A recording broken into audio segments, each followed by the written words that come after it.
Bonjour et bienvenue dans Gastronomiquement Vôtre, l'émission qui décortique le contenu de vos assiettes et les coulisses des restaurants. Je suis heureux de vous retrouver pour cette rentrée radiophonique. Et au programme, une interview, une recette, une technique culinaire et l'histoire de la pâte feuilletée. Et on commence par l'interview de Bastien du restaurant Chez André, juste après Love Buzz de Nirvana.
Bastien.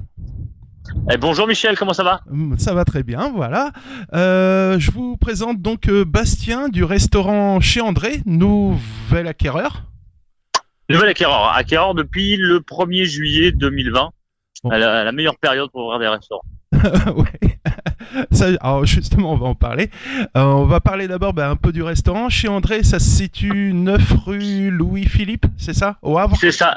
Exactement, c'est juste à côté du Square Saint-Roch. Voilà. Pour être très précis. C'est fermé quand ? Enfin, c'est ouvert quand ? On va plutôt le faire. Oui, voilà, c'est ouvert le mardi, mercredi, jeudi et vendredi midi. Et c'est ouvert les jeudis, vendredis et samedi soir. En plus du midi. En plus du midi, bien sûr. Oui, bien sûr. Alors voilà, moi j'ai connu Patrice, ton prédécesseur, Et je voulais savoir, est-ce qu'on a gardé le même état d'esprit? Est-ce que c'est encore des plats avec des produits locaux? On a même accentué ce côté local parce que maintenant la viande, si elle n'est pas élevée en Normandie, on la prend pas. C'est juste simplement que, voilà, on continue à travailler l'ardoise en produits frais et puis du moment. Oui, Pourquoi l'ardoise, justement? Ça te permet d'avoir plus de flexibilité?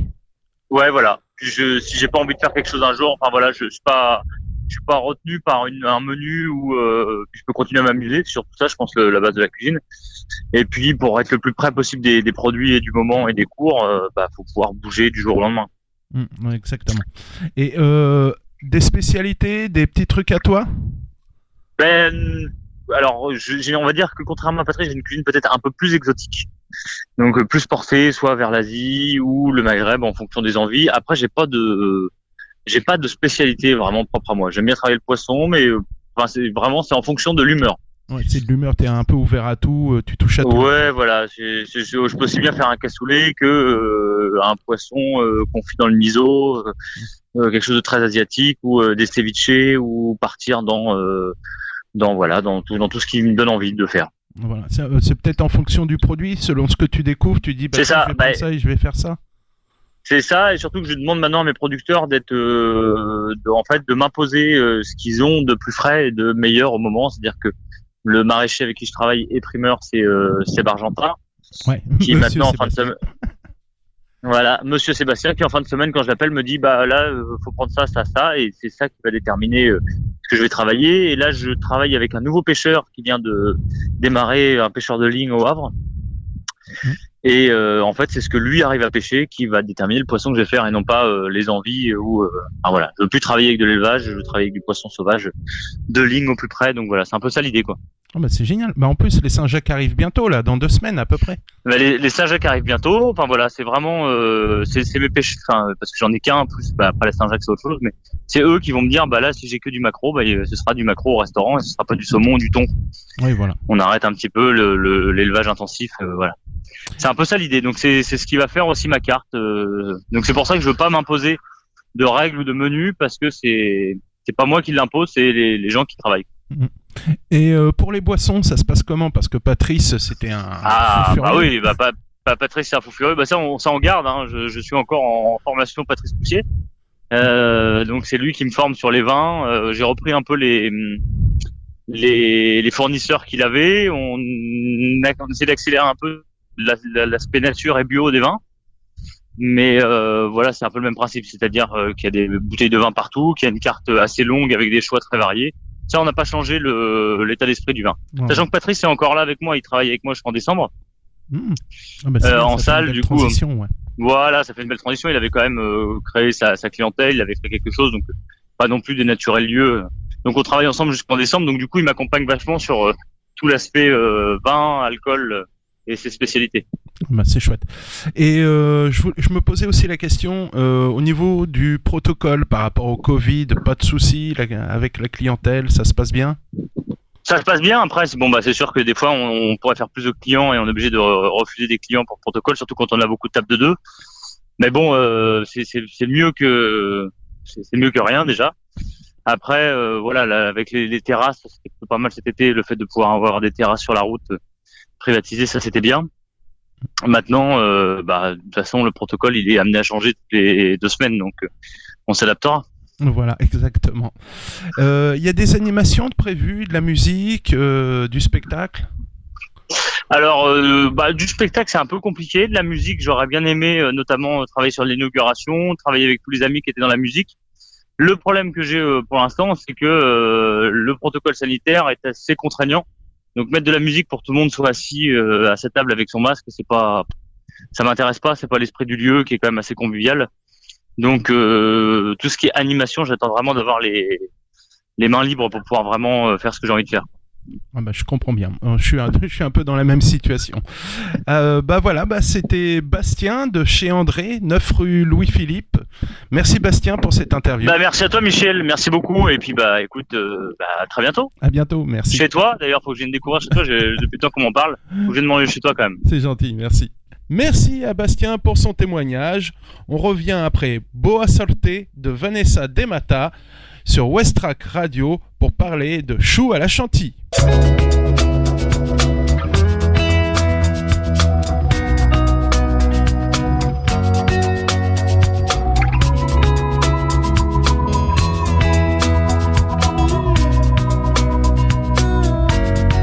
É só isso, não tem mais jeito, acabou.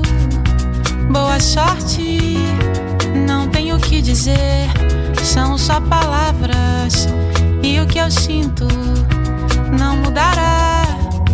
Tudo que quer me dar é demais, é pesado, não há paz. Tudo que quer de mim, irreais, expectativas desleais. That's it, there's no way it's over.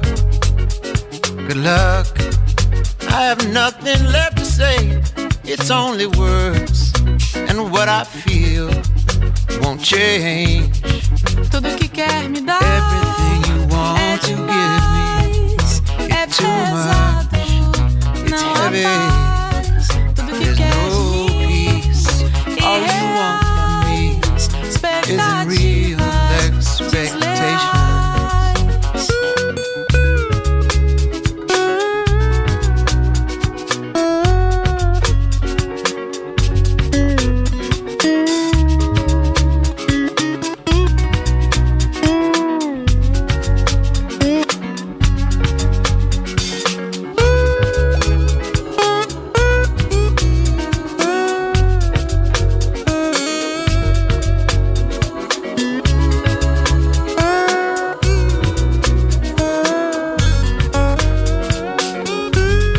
Mesmo se segure, quero que se cure dessa pessoa que o aconselha a um desencontro. Veja por esse ponto, há tantas pessoas especiais. Now even if you hold yourself, I want you to get cured from this person who advises you. There is a disconnection. See through this point of view. There are so many special people in the world. So many special people in the world. In the world. All you Tudo want, que quer me dar everything you want é to give me. demais, é too pesado, it's não heavy. há paz.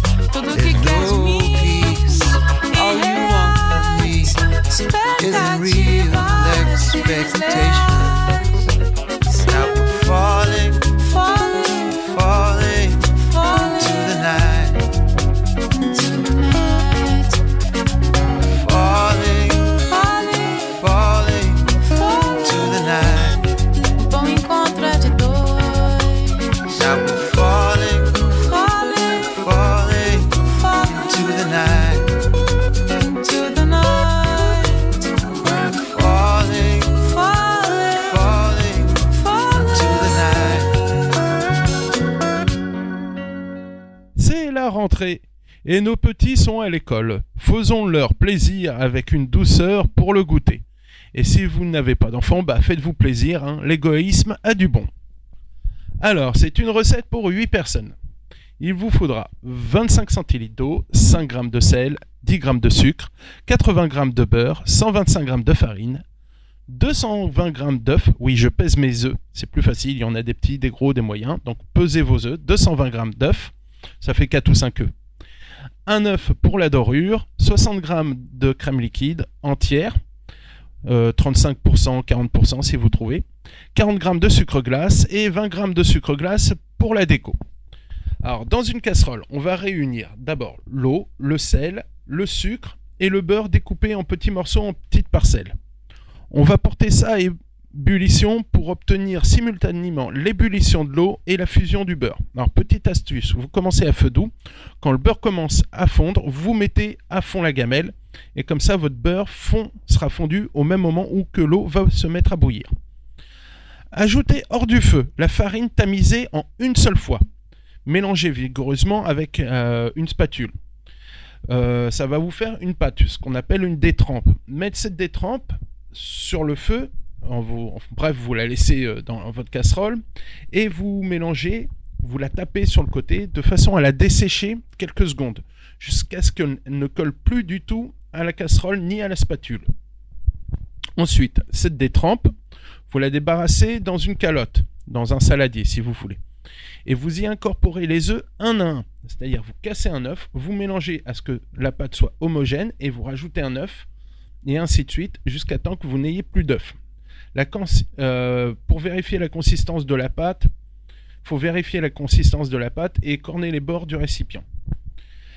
Alors ensuite, vous vérifiez la propreté d'une plaque à pâtisserie et vous mettez une feuille de cuisson dessus. Vous beurrez légèrement à l'aide d'un pinceau. Ensuite, vous remplissez votre poche pâtissière munie d'une douille de 1 cm de diamètre, autrement dit la plus grosse, avec la pâte à choux, et vous plaquez sur la plaque pâtissière. Alors, vous laissez suffisamment d'espace entre les choux, sinon ils vont se coller au moment de la cuisson parce qu'ils vont gonfler. Et il faut les sécher correctement. Alors, petite astuce, vous pouvez ouvrir légèrement le four au moment de la cuisson, on va en reparler. Vous les dorez soigneusement. Alors, grâce à ça, vous faites ça grâce à l'œuf. Vous prenez un œuf, vous le mélangez avec un pinceau et ensuite vous étalez sur vos choux. Alors, pour égaliser la surface des choux, vous pouvez utiliser une cuillère ou le dos d'une cuillère ou le dos d'une fourchette que vous trempez dans l'eau entre chaque chou. Vous écrasez légèrement le dessus. La cuisson des choux, il faut les cuire à 200 degrés pendant 25 à 30 minutes. Alors, il faut ouvrir le hourat. Le hourat, c'est la petite trappe qu'il y a sur vos fours pour échapper l'air contenu dans le four. C'est pour évacuer la vapeur d'eau, en fait. Sinon, vous en trouvez votre four comme je vous l'ai indiqué auparavant. Ensuite, vos choux sont cuits. Vous les débarrassez sur une grille, ou du moins, vous les posez au moins sur un torchon pour qu'ils ne continuent pas de sécher. Enfin, il faut qu'ils sèchent, justement. Et on va s'occuper de la crème fouettée. Alors, la crème fouettée, vous réunissez dans une calotte, dans un cul de poule, comme on dit dans mon jargon, autrement dit un saladier en métal. La crème liquide, quelques gouttes de vanille. Vous fouettez. Vous mélangez. Alors, vous pouvez utiliser un batteur électrique. Et vous arrêtez de fouetter lorsque la crème commence à s'épaissir et à adhérer légèrement aux branches du fouet, ou quand ça commence à faire des petites piques. Là, dès que vous êtes à ce niveau-là, vous saupoudrez de sucre glace et vous serrez la crème, c'est-à-dire vous remélangez à fond la gamelle pour que votre crème soit bien ferme et bien consistante. Ensuite, on retourne sur nos choux. On les ouvre par le dessus, on découpe le dessus, alors avec un couteau-scie ou avec une paire de ciseaux. Ce que vous faites ensuite, vous remplissez vos choux avec la poche pâtissière et votre crème fouettée. Alors, vous utilisez une douille cannelée, celle qui est dentée. Ça va vous faire des plus jolis dessins. Vous laissez la crème dépasser au moins d'1 centimètre et vous mettez votre petit chapeau. Vous ne reste plus qu'à saupoudrer de sucre glace pour décorer. Voilà, rien de plus simple, rien de plus facile. De quoi faire plaisir aux petits comme aux grands. Petite recette facile, pas chère, voilà, c'est que du bonheur. Continuons avec un peu d'histoire culinaire après In the End de The Holophonics. On se retrouve juste après.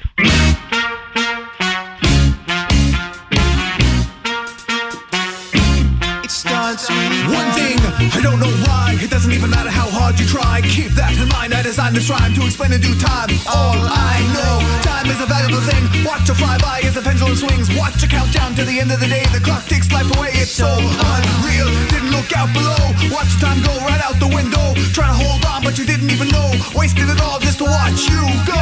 Kept everything inside, and even though I tried, it all fell apart. What it meant to me will eventually be a memory of a time when I tried so hard and got so far. But in the end, it doesn't even matter.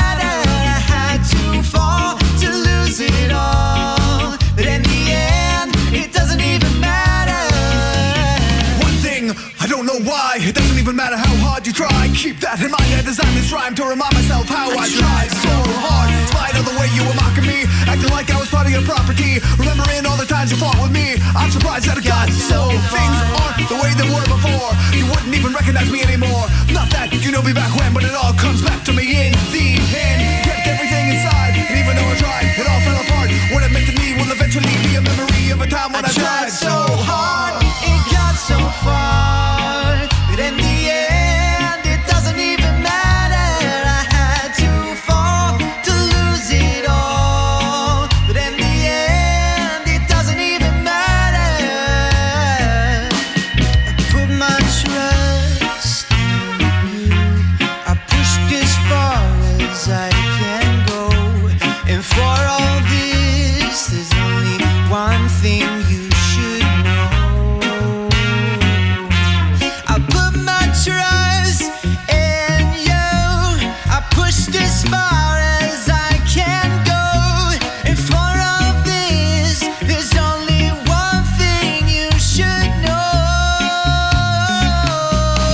Tried so hard and got so far, but in the end, it doesn't even matter. I had to fall to lose it all, but in the end, it doesn't even matter.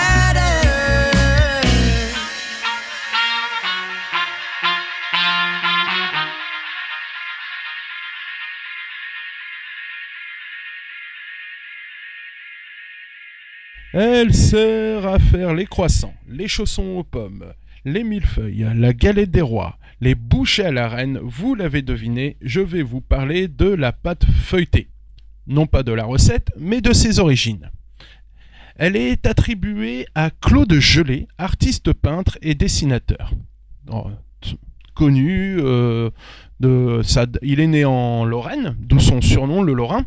Il est né en 1600 et il est mort en 1682 en Italie. Ça a sa petite importance.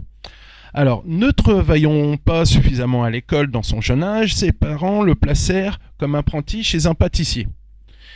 Ensuite, il suit à 14 ans une troupe de pâtissiers justement pour Rome. Vous voyez là où je veux en venir. Il y trouve du travail comme cuisinier auprès d'un peintre Agostino Tassi, d'où l'envie et la découverte d'apprendre l'art pictural. La rumeur raconte alors que monsieur Claude Gelée s'est planté dans sa recette. Il a oublié de mettre le beurre dès le départ et il a voulu incorporer le beurre dans son mélange d'eau et de farine par la suite. Alors, il a d'abord mis le beurre, étalé, replié, recommencé pour incorporer le beurre. D'où l'invention de la pâte feuilletée comme on la connaît aujourd'hui. Mais bien avant, en 1604, on retrouve des traces écrites dans un livre qui s'appelle « L'ouverture de la cuisine de Lancelot de Cousteau, maître cuisinier des princes de Liège ». Donc, peut-être que bien avant notre Claude Gelée, la pâte feuilletée était déjà inventée. En fait, oui. Tout vient du Moyen-Orient, grâce aux croisades qui l'introduisent en France et les Turcs en Autriche, parce que le pays était occupé par les Turcs. On retrouve des traces de la pâte feuilletée. Alors, elle n'était pas au beurre comme on l'entend aujourd'hui, mais à base d'huile. Alors, en fait, ce sont nos ancêtres, encore plus lointains, qui auraient trouvé cette recette, on le présume, en Grèce, et se serait propagé par les Romains. Alors, selon moi, les racines sont turques. Et oui, je change encore de pays. Alors, pourquoi la Turquie ? Parce que, en fait, elle a connu son apogée à Constantinople en 330 après Jésus-Christ. Et d'où l'origine, pour moi, mondiale de la pâte feuilletée, c'est la Turquie, ensuite la Grèce, nos amis romains.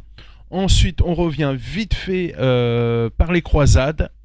Là, on a un petit malin en 1604 qui a trouvé des traces de cette pâte feuilletée et on retombe sur notre Claude Gelée. Donc l'inventeur de la pâte feuilletée moderne, c'est Claude Gelée, mais de la pâte feuilletée tout court, ce sont nos amis turcs. J'espère que cela vous a plu. Je vous ferai de temps en temps les origines d'une autre recette ou d'un produit. Et parce que voilà, c'est fini. Retrouvez le podcast de cette émission sur west-track.com ou sur la page Facebook de Gastronomiquement Vôtre. À bientôt et comme disait Joël Robuchon...